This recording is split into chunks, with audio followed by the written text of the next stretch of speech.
We have a voicemail number. That number is 219-2-DAVID-P. Here is our friend Juan, who sometimes refers to himself as the troll man. If he's asking the question he asks in this voicemail genuinely, it's actually a good one. Let's discuss. Hey, David, what's up? It's Juan. I have a question. Why are you against or discredit anecdote? A lot of decisions that I make in my life are based on my experience, my anecdotal experience. Am I to ignore that and just guide myself by what 99% of the population goes through? That doesn't make any sense. Anecdotes are important, and people make decisions based on their experience. Why should anyone discredit or not guide themselves by their anecdotal experience? Yeah. So this is a great question. My anecdotes are my experience. Why wouldn't I guide myself by that? The first thing is you have to be able to distinguish when we say something is anecdotal, we're sort of by definition saying that it is not representative or it's not a large enough sample size. Guiding oneself by their own experience is great. For example, if you've driven to work the same way every day for a month and it's taken you no less than 20 minutes and no more than 35 minutes, okay? It is logical to say, based on my experience, I probably will never take under 20 minutes to get to work or more than 35 in 95% of the times I drive to work. But that's not really anecdotal. That's actually a large enough sample size to be able to say. An anecdote would be you move to a new city and you say, I start a new job tomorrow. Today's Sunday. I'm going to drive to work to see how long it takes. But it's LA and the Oscars are going on that day. And so traffic is crazy and it takes you 90 minutes to do the drive on Sunday. To then say, well, my experience is the drive took 90 minutes. I'm going to plan on 90 minutes tomorrow, Monday morning. That would be incorrectly making decisions based on anecdotal experience.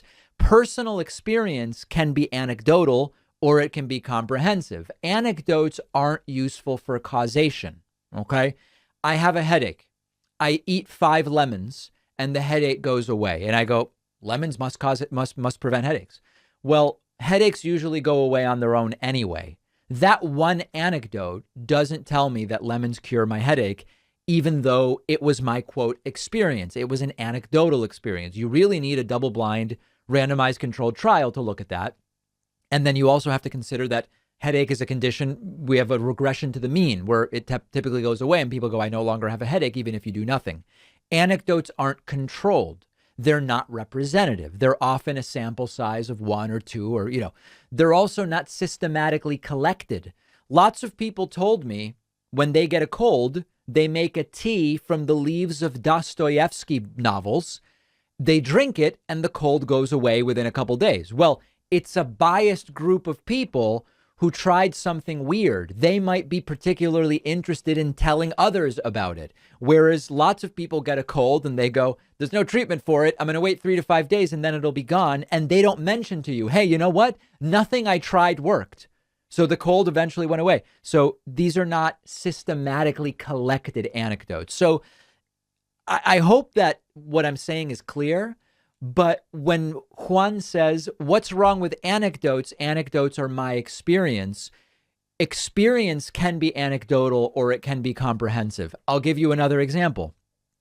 Every day I do this show. From only my own experience, I'm able to judge how long is it going to take me to produce the show today.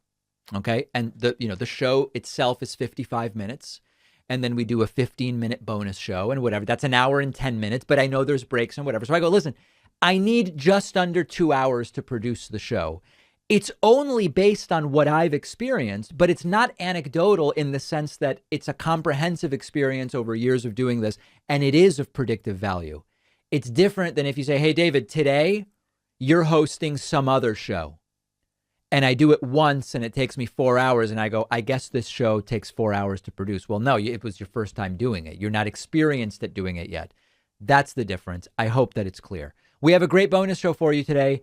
We're going to talk about Gavin Newsom 2024. We are. There's polling now about Gavin Newsom 2024. We are going to talk about gas prices going down in the United States 21 days in a row. This must be Joe Biden's doing, right? I mean, if it's Joe Biden's fault that the gas prices went up, it must be Joe Biden's fault that the gas prices went down, or not. We will discuss.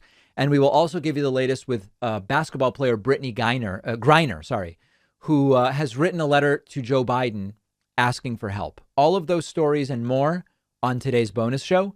Sign up at joinpacman.com.